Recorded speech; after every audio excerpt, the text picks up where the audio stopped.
আমরা এটা তো সবাই জানি যে আমাদের ফেস দেখেই লোকেরা আমাদের পার্সোনালিটি আন্দাজ করে নেয়। তাই তোমার ফেস যদি এমন হয় তাহলে তোমার কাছে কেউ আসবে না, কখনোই কথা বলতে চাইবে না, যে তোমার স্কিন টাইপ যেমনই হোক। যখন তোমার প্রথমবার কেউ দেখে তখন তোমার চোখ, নাক, ভ্রু এবং ঠোঁট এইগুলোকে প্রথম দেখে, আর তোমার ফেসের স্ট্রাকচারটা প্রথম তাদের নজরে আসে। আর এই ফিচার্স গুলো ইমপ্রুভ করতে তোমাকে এই ভিডিওটা অনেক সাহায্য করবে। তাই তুমি ভিডিওটা মন দিয়ে লাস্ট পর্যন্ত দেখে নিও। চলো স্টার্ট করা যাক। Number 1, remove nose fat. দেখো অনেকে আছে যাদের নাক একটু মোটা হয় বা একটু বড় হয়ে থাকে, তারা এটা ভেবে ভেবেই ডিপ্রেশনে চলে যায়। কিন্তু না ভাই, তোমার ডিপ্রেশনে গেলে হবে না। তুমি কিছু ভুল করছো, সেগুলো শুধরিয়ে নিলেই তুমি এর থেকে মুক্তি পেয়ে যাবে। দেখো আমরা নিজেরাই আমাদের ফেসকে খারাপ করছি, মানে আমরা বেশি করে চিনি জাতীয় খাবার খাচ্ছি, জাঙ্ক ফুড খেয়ে নিচ্ছি, আর এক্সারসাইজ আমরা প্রতিদিন করছি না, যার ফলে আমাদের ফেসেতে ফ্যাট জমে যাচ্ছে। তাই এর থেকে বাঁচতে তোমাকে প্রতিদিন, হ্যাঁ ভাই, পার ডে তোমাকে এক্সারসাইজ করতে হবে 30 মিনিট থেকে 1 ঘন্টা। কারণ ভাই দেখো, বডি ফ্যাট কমলে তোমার ফেস ফ্যাটও আপনা আপনি কমে যাবে। আর ভাই তুমি চিনি খাওয়া কমিয়ে দাও, আর তুমি এই নোজ এক্সারসাইজ গুলো করতে পারো। দেখো স্ক্রিনে দেখাচ্ছে, এগুলো তুমি ট্রাই করবে। Number 2, get hunter eyes or attractive eyes. দেখো তুমি ভাবতেও পারবে না যে তোমাকে অ্যাট্রাকটিভ দেখাতে তোমার চোখ কতটা তোমাকে হেল্প করে, কিন্তু কিছু জনের আইস অতটাও অ্যাট্রাকটিভ হয় না, যেটা তাকে আরো বেশি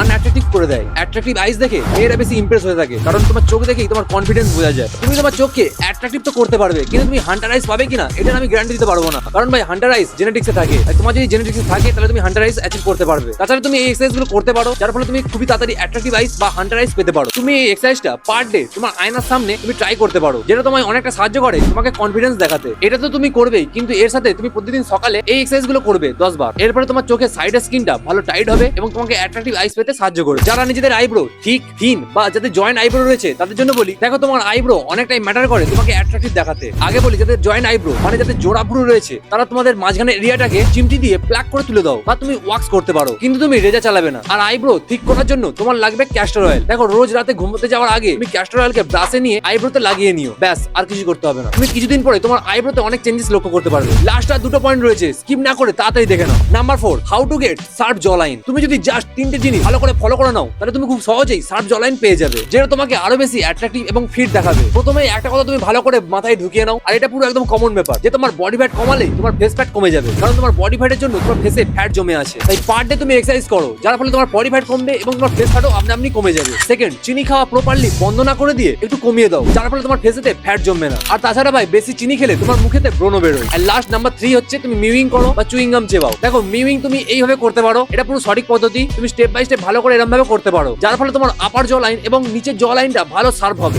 তাই অবশ্যই তুমি এটা ট্রাই করবে। শেষ পয়েন্ট মানে number 5, get slim and pink lips. দেখো ছোট আমাদের খুব ভালো একটা অ্যাট্রাকশন পয়েন্ট। বাইরের দেশে বড় ঠোঁট বা মোটা ঠোঁট রাখা হয়, কিন্তু তুমি যদি ইন্ডিয়াতে তোমার মোটা ঠোঁট রাখো, তাহলে তোমার অনেক রকম নাম তৈরি হয়ে যাবে। তাই তোমার ঠোঁটকে সরু করতে দেখো স্ক্রিনে কটা ব্যায়াম দেখাচ্ছে, এই ব্যায়ামগুলো তুমি 40 সেকেন্ড করে হোল্ড করবে। ভালো করে দেখে নাও, এটা অনেক কাজে দেবে তোমার। দেখো ভাই, একটা কথা ক্লিয়ার করে দিই, এগুলো ন্যাচারাল প্রসেস, টাইম তো লাগবেই, সঙ্গে সঙ্গে তুমি কোনো রেজাল্ট পাবে না। আর ঠোঁটকে গোলাপি করতে চাইলে, মানে যদি তুমি পিঙ্ক লিপস পেতে চাও, তাহলে প্রথমত তুমি প্রচুর জল খাও, নিজের বডিকে হাইড্রেট রাখো, আর তারপর তুমি মধু নাও, তার মধ্যে চিনি মেশাও, মিশিয়ে সেই স্ক্রাবটা ঠোঁটেতে অ্যাপ্লাই করো। ভালো করে তুমি রাব করবে, মানে ঘষবে। এর ফলে তোমার ঠোঁটটা অনেকটাই গোলাপি হয়ে যাবে, কিন্তু এটা তুমি সপ্তাহে 1 বার করবে। আর একটা কথা আমি বলে দিই, দেখো আমার লিপস পিঙ্ক, কিন্তু বেশি নয়। আমি আগে কয়েকটা ভুল করেছি, সেই কারণে আমার ঠোঁটটা ডার্ক হয়ে আছে। তো ভাই, শুধু তোমার ফেসিয়াল ফিচার্স থাকলে হবে না, তোমার যা স্কিন টাইপ, সেই স্কিন টাইপ অনুযায়ী ভালো একটা স্কিন কেয়ার রুটিন ফলো করতে হয়। আমি স্কিন কেয়ার নিয়ে বড় ভিডিও বানিয়েছি সব স্কিন টাইপের জন্য, তুমি সেটা চেক করতে পারো। তোমার যে স্কিন টাইপটা, তুমি গিয়ে সেটা দেখে নাও। ভিডিওটা যদি ভালো লেগে থাকে, তাহলে তুমি অবশ্যই সাবস্ক্রাইব করে দাও, লাইক করে দাও। আর একটা কথা তুমি জেনে রাখো, তুমি পারবে স্টাইলিশ হতে। জয় হিন্দ, বাই।